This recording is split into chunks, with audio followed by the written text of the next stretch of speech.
الف لام میم۔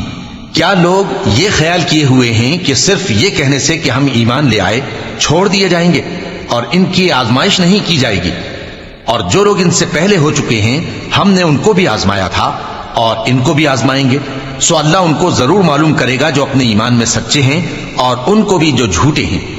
کیا وہ لوگ جو برے کام کرتے ہیں یہ سمجھے ہوئے ہیں کہ یہ ہمارے قابو سے نکل جائیں گے؟ جو فیصلہ یہ کرتے ہیں برا ہے۔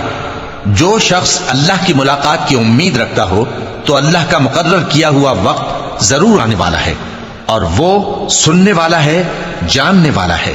اور جو شخص محنت کرتا ہے تو اپنے ہی فائدے کے لیے محنت کرتا ہے، بے شک اللہ تو سارے جہان سے بے نیاز ہے۔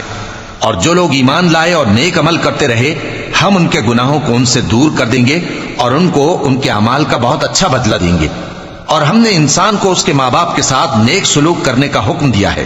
اے مخاطب، اگر تیرے ماں باپ تجھے مجبور کریں کہ تو میرے ساتھ کسی کو شریک بنائے جس کی حقیقت کی تجھے واقفیت نہیں تو ان کا کہا نہ مانیو۔ تم سب کو میری طرف لوٹ کر آنا ہے، پھر جو کچھ تم کرتے تھے میں تم کو جتا دوں گا۔ اور جو لوگ ایمان لائے اور نیک عمل کرتے رہے ان کو ہم نیک لوگوں میں داخل کریں گے۔